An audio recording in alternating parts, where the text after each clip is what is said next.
He was the third-ranked presidential fellow, and he was thoroughly unimpressed.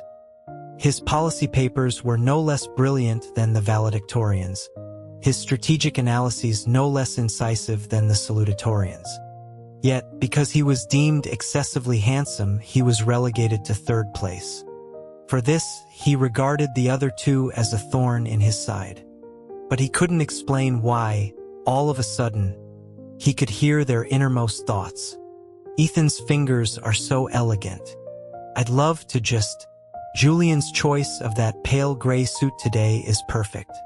When I get back to my office, I'll change into a charcoal one to compliment him. Why is Julian frowning? It hurts to see. If only I could smooth the worry from his brow myself. This city was becoming unbearable.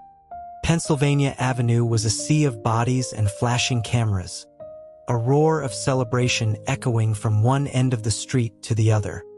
Julian Croft stood in the throng, his eyes fixed on the massive digital billboard displaying the results. Amidst the clamor, he could overhear the whispers of political daughters and the loud proclamations of a young staffer in a green tie shouting about the handsome third-placer. A man's looks, the staffer argued, were a political asset, and Julian's appearance was enough to sway any voter. Handsome? What good was handsome? He wasn't a model selling charm. Julian had spent over a decade in grueling academic pursuit. His essays were masterful, his theses groundbreaking. He should have been the undisputed choice for valedictorian. But the president, citing his uncommon aesthetic appeal, declared that such a face was destined for a more public-facing, third-ranked role. Just yesterday, the buzz had been about his formidable intellect. Today, the chatter was about how his skin was fairer than a debutante's. It was laughable. Seething, he glanced at the two men beside him. The valedictorian, Ethan Blackwood, was classically handsome but always wore a severe expression, as if nothing in the world was more important than the texts on his desk. The salutatorian, Leo Vance, was dangerously cunning. Even before securing his position, he and his father, the powerful Senator Vance, had turned the political landscape into their personal chessboard. His charming eyes hid 1,000 calculations. Julian, holding his grudge, had never offered either of them a kind word. Now that they were basking in the glory of the announcement, his resentment deepened. From this day forward, Ethan and Leo were the bane of his existence. He brooded, turning away to roll his eyes. A familiar voice came from behind, offering congratulations. It was the blockhead, Ethan. Julian looked at Ethan's earnest, clean-cut face and forced down his irritation, returning the gesture with a stiff nod. He told the valedictorian he was too kind. Ethan smiled, his gaze sincere, assuring Julian that it was an honor to be ranked alongside someone of his caliber. Julian thought he was just showing off, using congratulations as a pretense to flaunt his own victory. He was certain Ethan saw him as some naive fool. He knew Ethan too well after years in the same academic circles. He could practically predict the man's every move. While he despised the false modesty, Julian knew he had to maintain a veneer of civility. He stretched his lips into a painful smile, about to offer some empty pleasantry, when a strange voice echoed in his mind.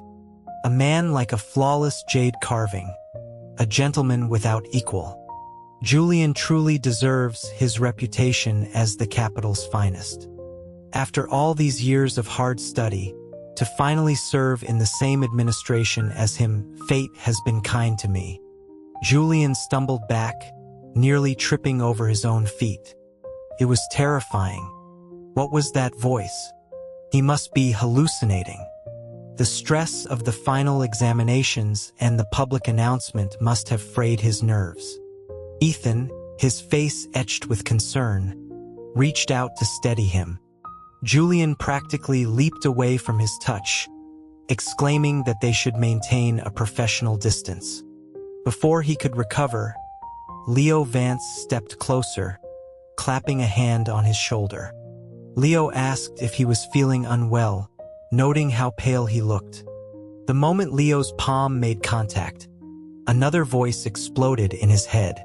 Julian's shoulders are so slender. I want to pin him against a wall right here and watch the panic in his eyes. Julian cried out, flinging Leo's hand off as if burned. He staggered backward, collapsing into the crowd. Ethan and Leo exchanged a confused glance before asking if he was suffering from heatstroke. Julian stared at their worried faces, but his ears were filled with a relentless stream of their predatory thoughts. Heatstroke? It was more like he'd seen a ghost. He mumbled an excuse and fled, leaving them bewildered in his wake. Back in his Georgetown apartment, he locked himself in his study, downing several glasses of iced water before his hands stopped shaking. He looked out at the blazing afternoon sun. He'd always tried to be a good person. Why was he being haunted by these bizarre occurrences in broad daylight? Perhaps it wasn't a haunting. Perhaps he had developed telepathy. Oh God, he had been right not to trust them. On the surface, they were respectable gentlemen, but their minds were filled with such sordid intentions toward him. And they were so superficial, their thoughts consumed by romance and desire. To think he had once considered them worthy rivals. He glanced at himself in a bronze-framed mirror. The reflection showed a face with sharp, clean lines and skin like polished marble. He did have a certain appeal. Perhaps it was understandable, then, that Ethan and Leo had fallen for him. By tradition, the top 3 fellows were assigned to the prestigious Ethelred Institute. The next morning, Julian walked to his new post with a heavy heart. He, who feared nothing, was now terrified of working alongside 2 colleagues who harbored such inappropriate designs on him. An old scholar at the institute led him to a desk by a large window. Before he could even feel a sense of relief, he saw that Ethan and Leo were already seated at the desks to his left and right. Upon his arrival, Ethan greeted him with a deadpan good morning. Previously, Julian would have found the man's curtness rude. But now, able to hear his thoughts, he realized how foolish his own assumptions were, and how absurd Ethan's true feelings were. There are dark circles under Julian's eyes. Did he not sleep well last night? If only I could be the one to ensure he rests peacefully. It's such a privilege to work with him. I swear to eat a balanced diet for the rest of my life if it means I can grow old with Julian. Julian looked at Ethan's stern, serious expression and listened to his increasingly explicit thoughts. His hands began to tremble uncontrollably. Then, Leo looked up and greeted him, telling him to take a seat, that they had been waiting. This position gives me a perfect view of Julian's left profile. That brow, that nose, those lashes. It's criminally handsome. Why are these government-issue suits so baggy? I'd love to see his slender waist. What in God's name was wrong with their brains?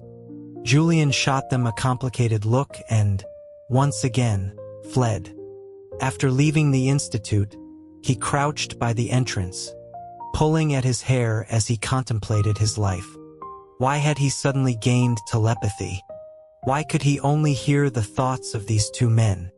And why were those thoughts such a torrent of steamy, inappropriate fantasies? He would have preferred to hear their professional jealousy over this barrage of filth. To protect his reputation and sanity, he decided to go straight to the president. The president put down a briefing, looking at him with curiosity. He asked what was so urgent. Julian bowed low, reporting that he had been struck by a sudden, debilitating illness and feared he could not fulfill his duties at the institute. He requested permission to resign and return to his hometown. Although he had grand ambitions, Ethan and Leo's endless mental fantasies were giving him heart palpitations. The president paused, then laughed aloud. He pointed out that Julian was only 21 and looked perfectly healthy. Julian sighed, explaining that his ailment was of the heart. He hadn't slept or eaten properly in days. Their bizarre inner monologues were enough to give him a cardiac arrest, so it wasn't entirely a lie. The president's eyes narrowed. He wondered if Julian was simply bitter about being ranked third. Julian was shocked and denied it vehemently. In his current situation, his rank was the least of his worries. He feared a far more personal kind of exploration from his colleagues if he didn't escape. The president waved a dismissive hand. He ordered Julian back to his post, that if he mentioned resigning again, he'd be reassigned to a remote administrative position in Alaska. Alaska. Julian had heard about the brutal winters there. His joints wouldn't stand it. Fine. He had dedicated his life to serving the nation. It would be a shame to abandon his career halfway through. He retreated from the Oval Office, deciding to put aside the matter of resignation for now. After recommitting himself to his career, he went to work each day with the grim determination of a soldier marching into battle. Ethan and Leo did not disappoint. Over the course of a month, they mentally undressed him from head to toe. It was excruciating. He had to manage a heavy workload of policy analysis while enduring their simultaneous bombardment of sweet nothings. Ethan mostly maintained his stoic, bookish demeanor, yet his mind was a constant stream of poetic longing. Leo was even worse. Julian had always known his polished gentleman act was a facade, but he never imagined the man's thoughts could be so audacious. Who spends 12 hours a day fantasizing about how to thoroughly debauch a colleague. But what could he do? He could only endure it. After a month, he had learned to filter out most of their mental chatter, his eye only twitching when their thoughts became particularly outrageous. Then, they escalated from fantasizing about him to mentally attacking each other. One day, the president summoned them to discuss the compilation of a new national archive. Julian was engrossed in a historical text when their inner voices suddenly turned hostile. Ethan sneered internally. That snake Vance is always finding excuses to get close to Julian. His intentions are completely transparent. Leo retorted in his mind. Look at Blackwood pretending to be so proper. His eyes are practically glued to Julian. Utterly shameless. Julian looked up, exasperated. On the surface, the two were busy with their own tasks, but the air between them crackled with unspoken animosity. Ethan, he doesn't love you, he doesn't love you, he doesn't love you. Are you blind or deaf? How many times do I have to say it? Leo, are you that desperate? Why are you always bothering my Julian? Ethan, listen, little boy. You can't have what isn't yours. Leo, don't force it. You're only making things harder on yourself. Julian, will you two just shut up? The next second, Ethan and Leo looked over at him, bewildered, asking who he was talking to. Their mental drama was so intense he thought they were actually arguing out loud. He forced a laugh and waved his hand in the air, claiming there was a mosquito buzzing around. They exchanged a hostile glance and finally fell silent. Honestly, he knew that for all their bold thoughts, Ethan and Leo were cowards. No matter how scandalous the scenes they imagined, they always acted like perfect gentlemen in his presence. But for his own well-being, he decided to call in sick, locking himself away at home for a while. During his absence, Ethan and Leo frequently tried to visit, but were invariably turned away by his two assistants, Mark and David. First, Ethan sent the Surgeon General's personal physician. Then Leo found some holistic doctor from the mountains. But Julian's illness was mental. Their absence was the only cure. He thought that eventually they would get the hint and leave him alone.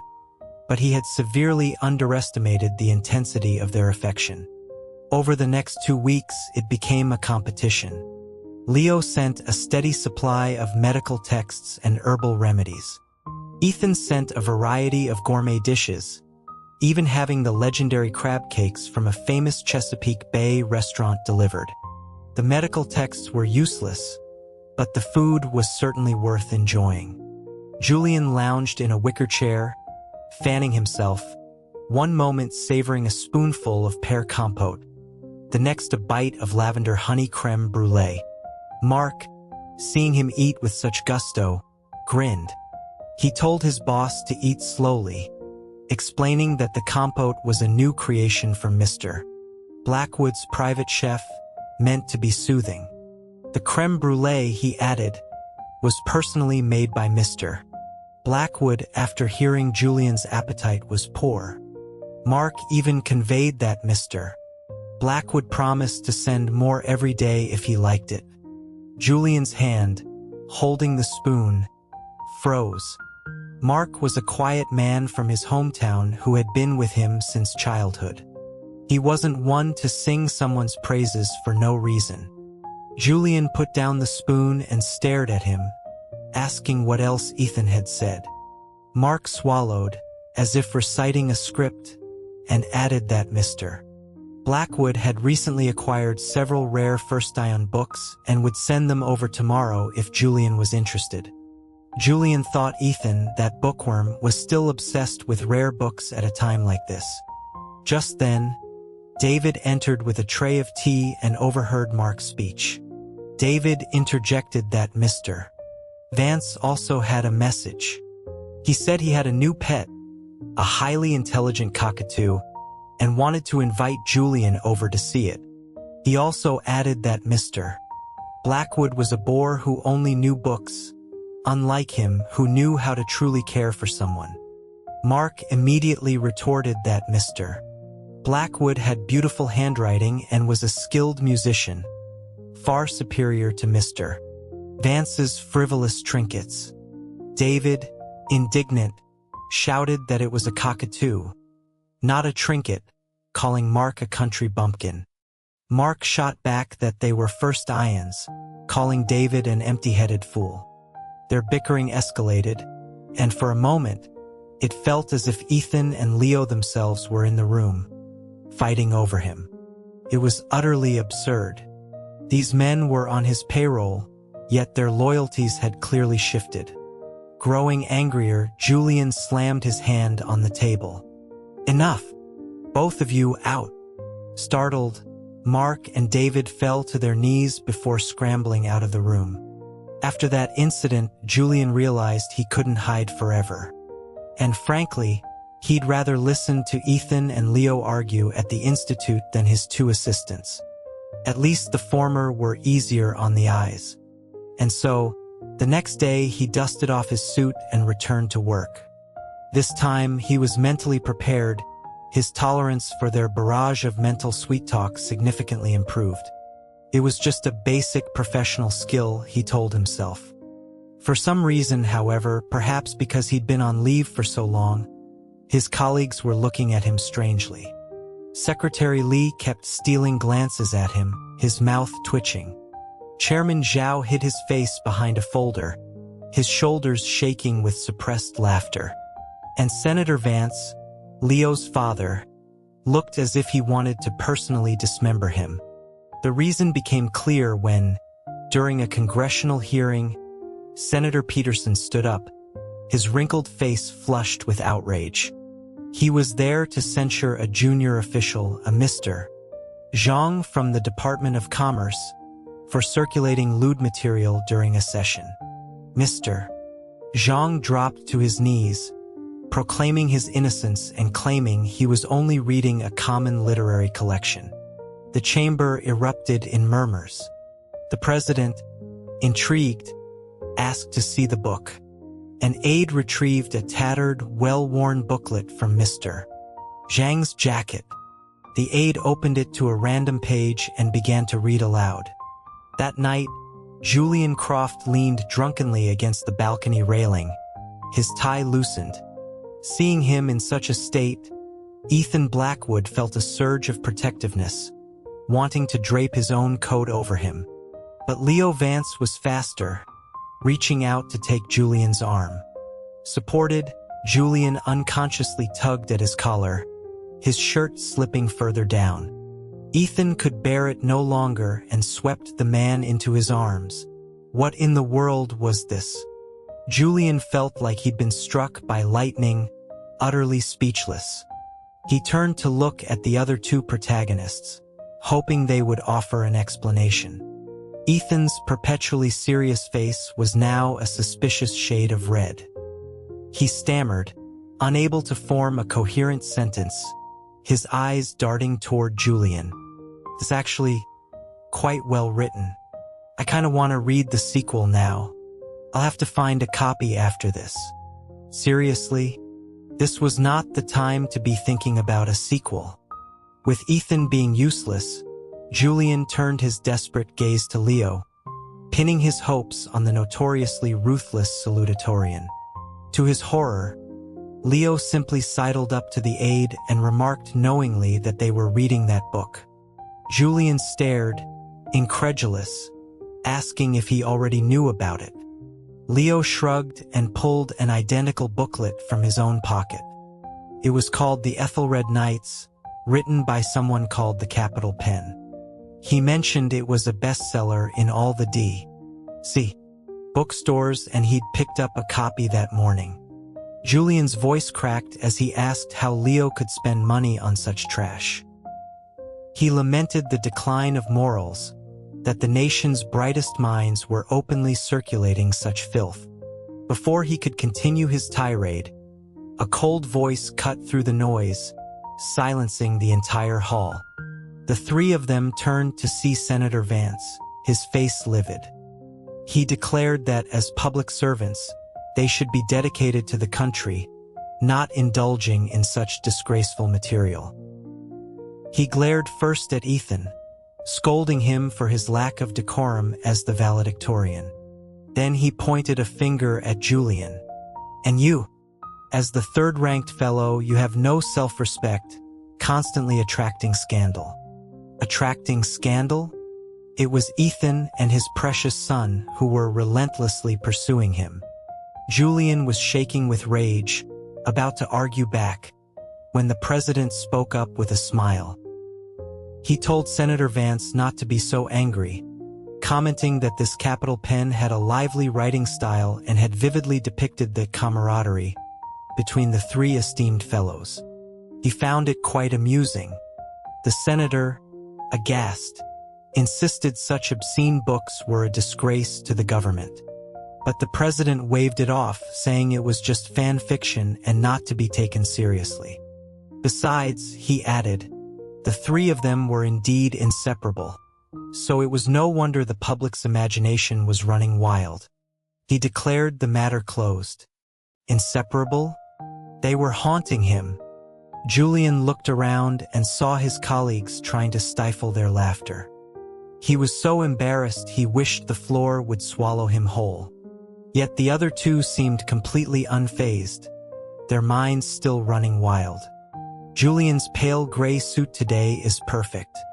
When I get back to my office, I'll change into a charcoal one to compliment him. Why is Julian frowning? It hurts to see. If only I could smooth the worry from his brow myself. Julian just wanted to scream. After leaving the chamber, he realized the Capitol was a minefield. Though the president had dismissed the issue, if he did nothing, his reputation would be in ruins. For the next few days, he had Mark and David investigate the source of the Ethelred Knights and the identity of the Capital Pen. Time was short. Within days, his assistants reported that the wretched series was already on its third volume. The first had been mere flirtatious glances, the second had escalated to him being undressed while drunk, and the third described in lurid detail their supposed night of passion. Worse, the series was a massive hit. Their epic love story was the talk of the town, known even to school children. A storyteller at a market square had even added his own commentary, posing the grand question of whom Julian would ultimately choose. It was a nightmare. Fortunately, Mark and David's investigation yielded a lead. A bookstore called the Quill and Compass was the first to sell the books. Julian jumped on his motorcycle and sped toward the address. He had to unmask this capital pen and force them to publicly admit it was all fiction. The street was crowded. He kept his helmet on and quickly approached the bookstore. As he looked up, he saw two familiar figures talking to the shopkeeper. Ethan, in a dark casual jacket, looked as proper as ever. Leo, in a tailored navy blue blazer, was impatiently tapping a folded newspaper against his palm. Julian ducked behind a bookshelf and listened. Ethan's voice was as serious as if he were negotiating a treaty. He offered the shopkeeper $100 just to meet the capital pen, praising the author's undeniable talent. Leo, his face dark, countered that while the writing was skilled, the plot of the third volume was unsatisfactory. He offered $200 if the author would rewrite it. So that was it. David had mentioned that the third volume praised Ethan's performance. Leo must be jealous. The shopkeeper, a wiry middle-aged man, claimed he didn't know the author's identity. $300, Leo said, pulling out a wad of cash. He added that if the author could add more detail to the scenes between him and Julian, he would pay a handsome sum. Ethan hissed that it was unthinkable, asking how Leo could so tarnish Julian's reputation. Leo shot him a look, retorting that Ethan shouldn't pretend to be a saint, reminding him of how he'd stared at Julian's neck when he was drunk at the gala. As they were about to start a full-blown argument, Julian ripped off his helmet and stormed forward. "Will you two shut up? Stop embarrassing yourselves in public." Ethan and Leo spun around, their expressions a mixture of shock and horror. They both asked what he was doing there. Julian pointed a trembling finger at the stack of books in the shopkeeper's arms. He was there to catch the slanderer, he said, but instead he found two government officials bidding on pornography. The bookstore fell silent. A few customers glanced over. One young man even took out a notepad and started writing. Great, Julian thought, probably another fan fiction writer looking for material. Ethan was the first to recover, claiming it was a misunderstanding and that they were also there to investigate. Damn it, think fast, his mind screamed. Can't let Julian know I have feelings for him. Leo's forehead was beaded with sweat. He stammered that they just wanted to meet the author to ensure future installments were more factually accurate. Sober, Leo's mind wailed. He must have heard me asking for more bed scenes. They were terrible liars. Julian's voice rose an octave. Factually accurate? Should I reserve a honeymoon suite for you all at the Institute?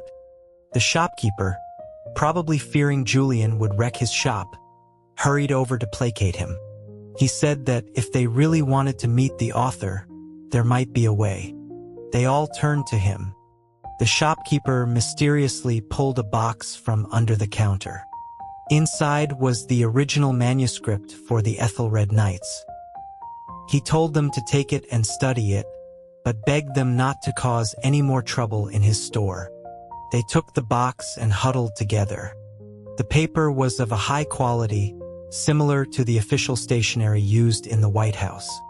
The handwriting was elegant and strong, clearly from a skilled hand, and it looked vaguely familiar.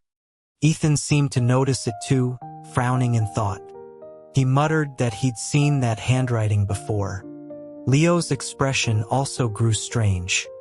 He noted that the ink, a dark violet black, seemed to be mixed with expensive fragrances, a custom blend used by only a few people in the city.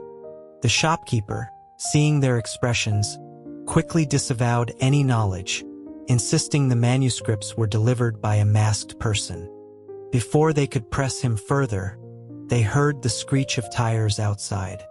A panting intern followed by 2 Secret Service agents strode in. A directive from the president. Fellows Blackwood, Vance, and Croft are to report to the White House immediately. The entire store fell silent. This was not good. The president summoning them at this exact moment could only mean trouble. Julian figured he was about to give them some impossible task, but he never expected this.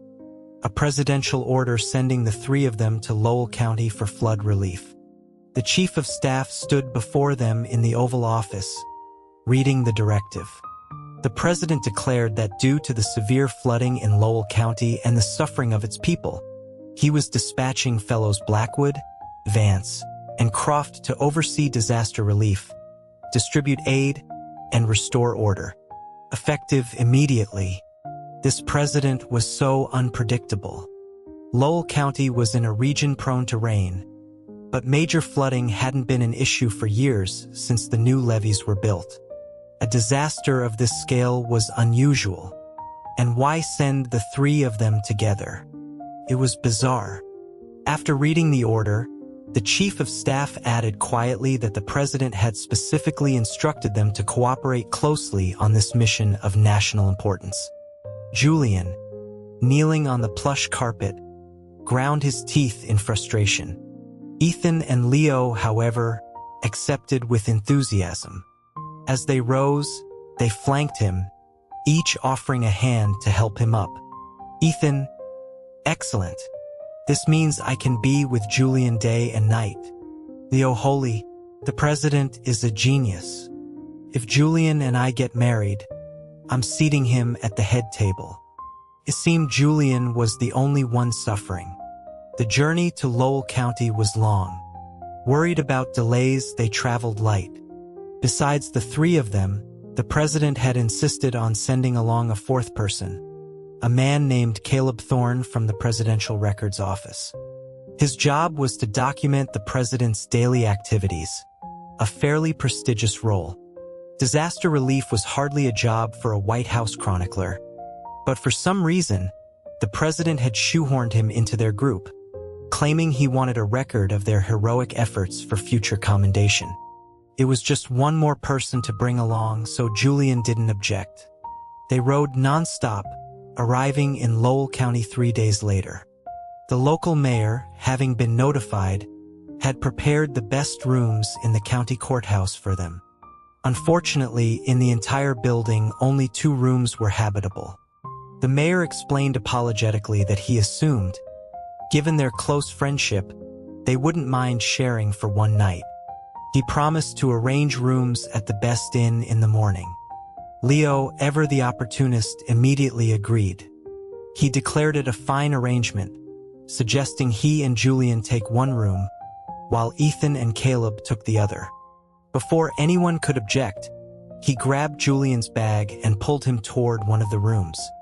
That night, Julian lay stiffly on the edge of the bed, listening to Leo's steady breathing beside him. Sleep was impossible. Leo was lying perfectly still, his hands folded on his chest like a corpse awaiting burial.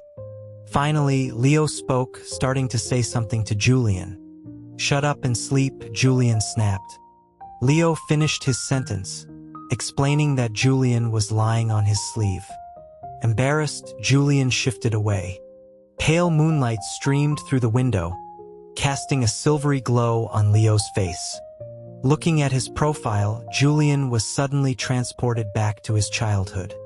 He was 9 years old, taking shelter from a torrential downpour in a roadside diner, when a drenched-looking boy had stumbled in. The boy said he was from the capital, visiting his grandfather, but the storm had washed out the roads. They sat together in a booth, talking for hours about everything from classic literature to modern politics, even complaining about the current power-hungry Secretary of State. The rain stopped late that night, and the moon, just like tonight, illuminated the boy's face. The next day, as he was leaving, the boy insisted that Julian's notes in his schoolbooks were brilliant and paid him $50 for a few of his essays. Julian, thinking him just another rich kid with too much money, sold the papers without a second thought. A few days later, the boy showed up at his school, using the essays as a pretext to enroll, and became his classmate for a few months. When his father summoned him back to the capital, it was the height of summer. At the bus station, the boy had promised to see him again next year. But childhood promises were like dust in the wind. Julian waited through springs and autumns, summers and winters, but he never saw him again. Not until this year when he came to the capital for the fellowship exams. In the city's most opulent restaurant, he saw a crowd of elites fawning over a young man.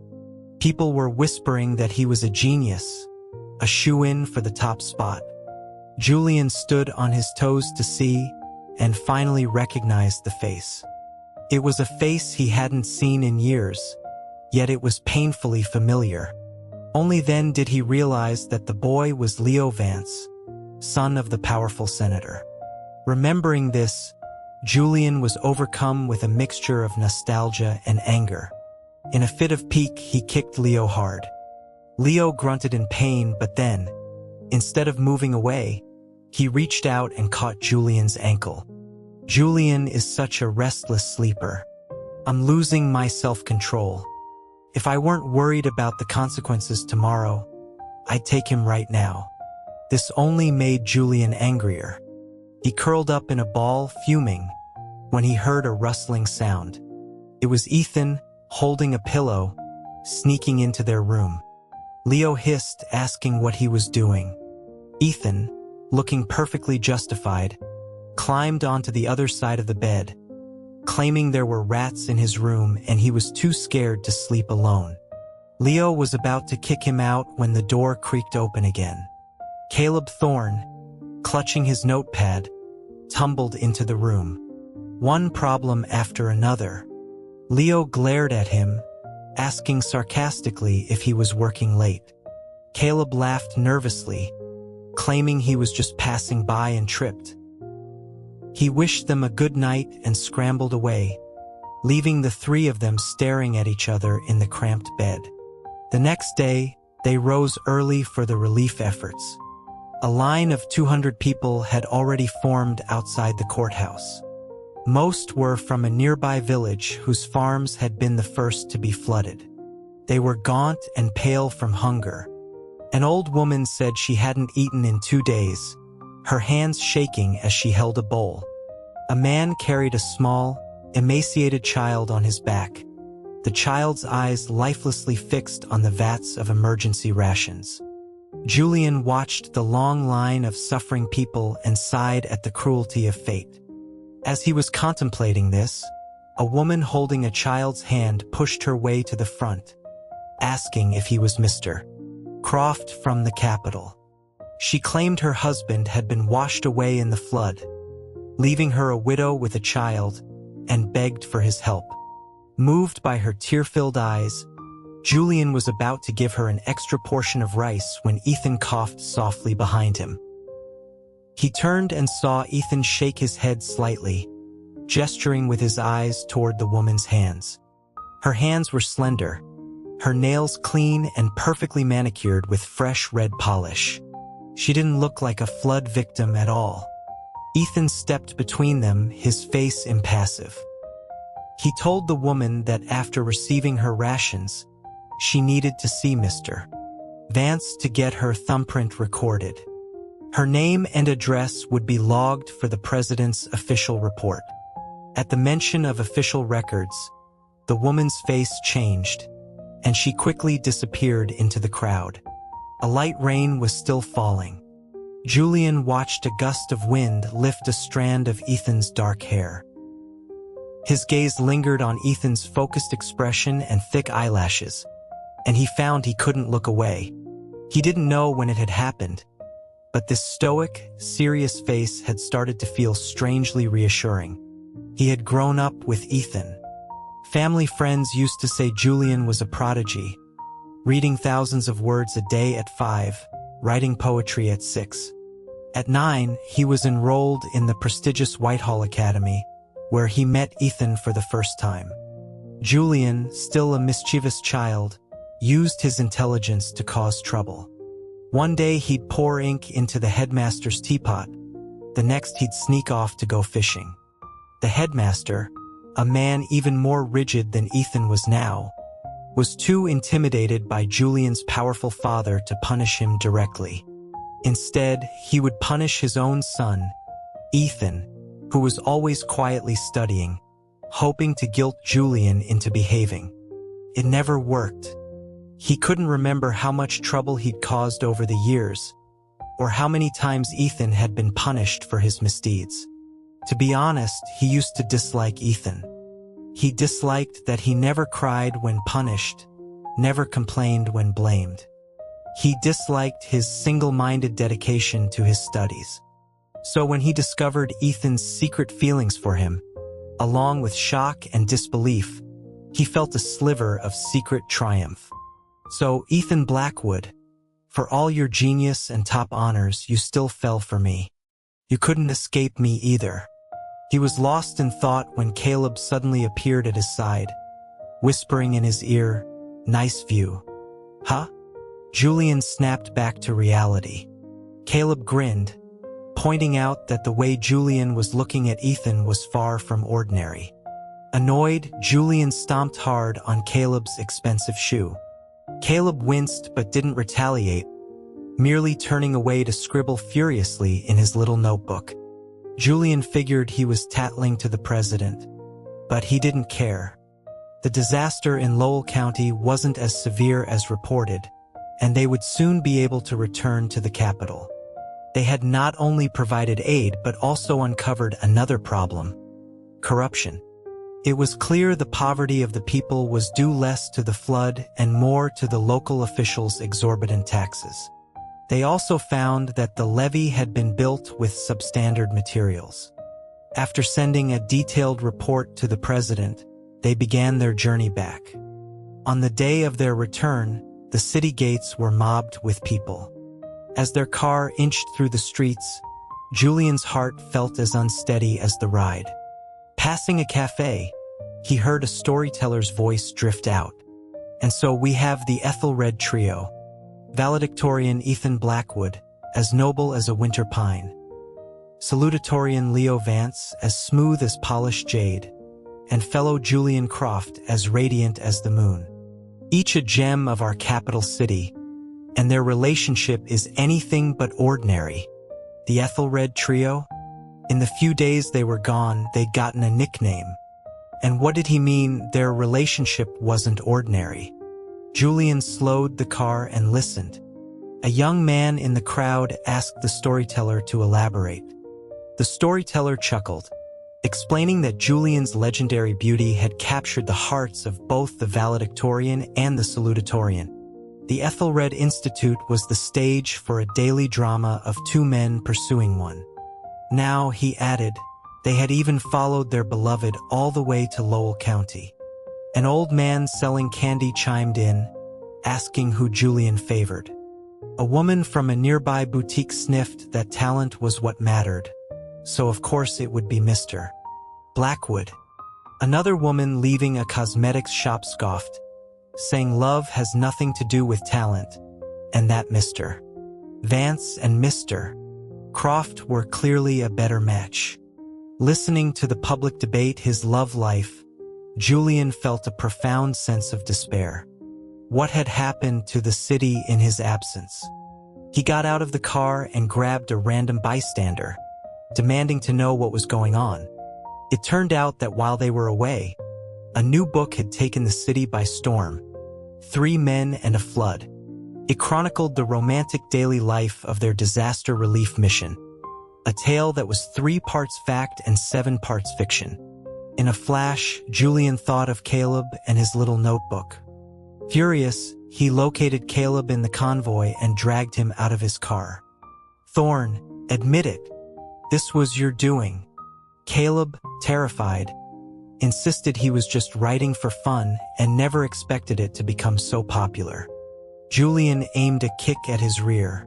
"So that's what you were scribbling in that damned notebook?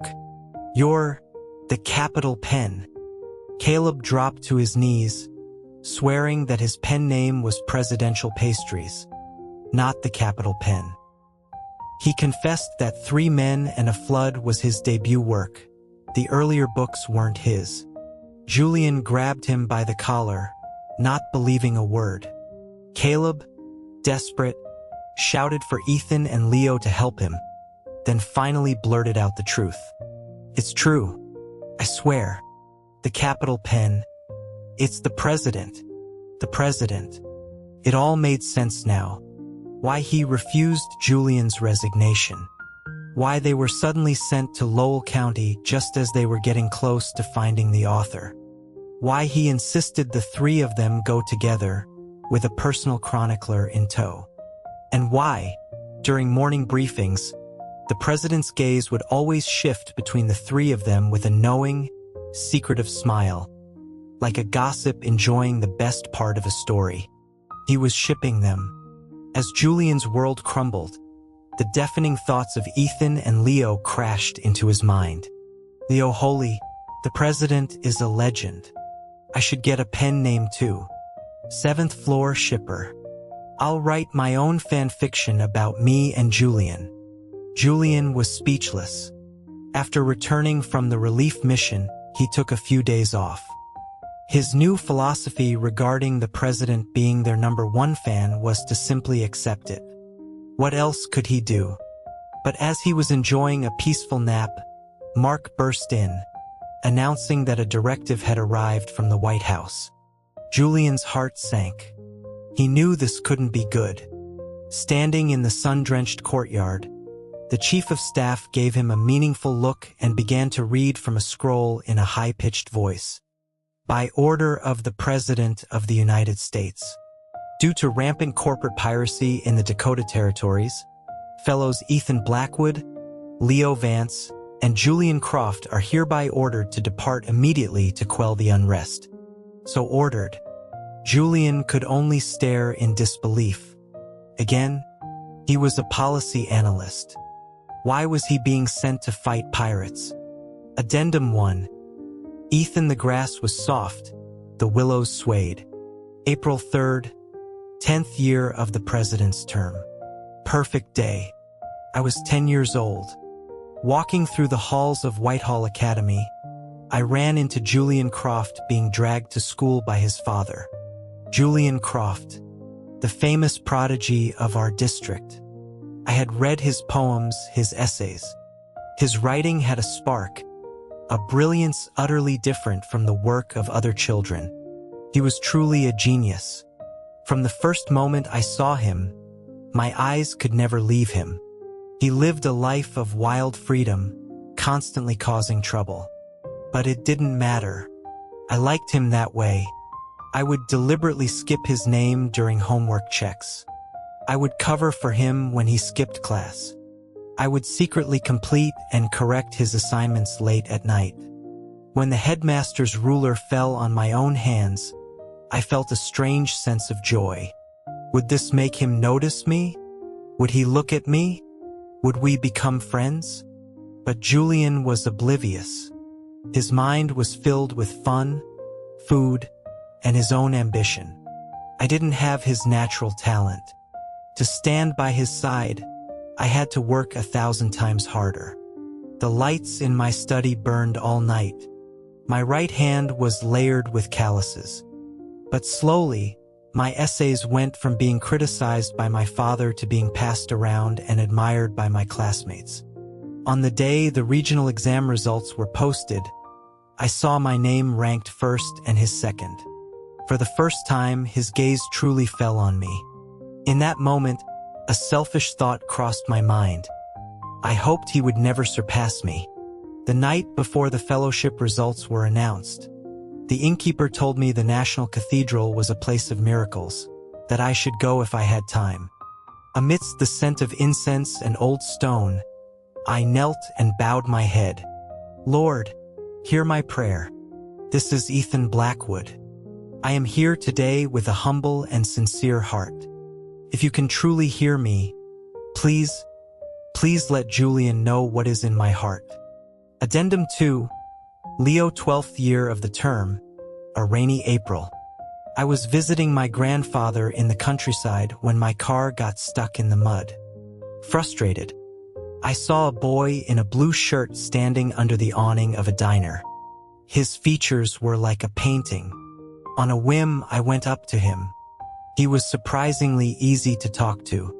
We sat in a booth and talked for hours about the best barbecue in his town and the best coffee in the capital, and about my power-hungry father, the senator. I hear Senator Vance is a tyrant, he said.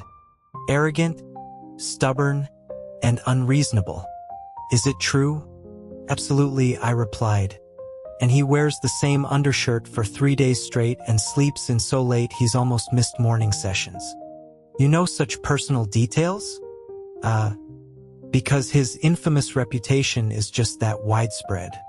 It's hard to win someone's heart when you have to throw your own father under the bus. The next day, before I left, I saw his name on his notebooks, Julian Croft. I bought a few of his essays from him, then used them as an excuse to find his school, where I lied to the headmaster that I was his distant cousin and became his classmate for 3 months. When my father called me back to the capital, he saw me off. I saw the diner where we first met and felt a pang of regret. The next spring, I convinced my father to let me go back.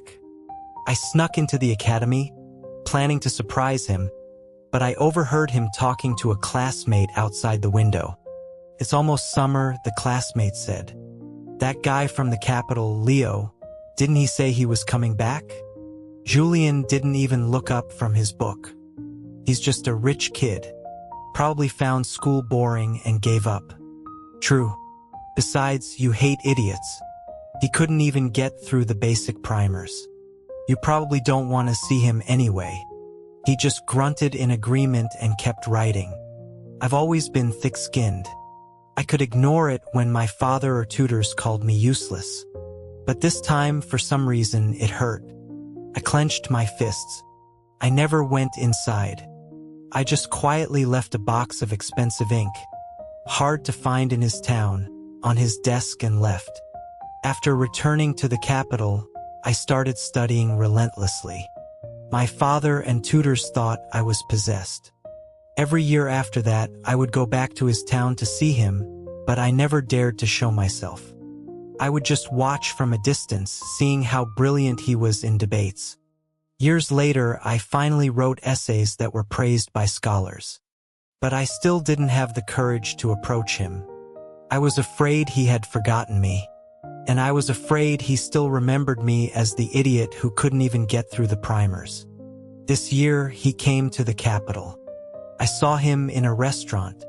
My relatives were all around me, flattering me, but I couldn't hear them. My world only had room for Julian Croft. He looked at me from across the room, his expression distant, like he was looking at a stranger. So he really didn't remember me. The night before the fellowship results were announced, our housekeeper told me the National Cathedral was a place of miracles. Amidst the scent of incense, I dropped a gold coin into the collection box. Lord, hear my prayer. This is Leo Vance. I am here today with a humble and sincere heart. If you can truly hear me, please let Julian know what is in my heart.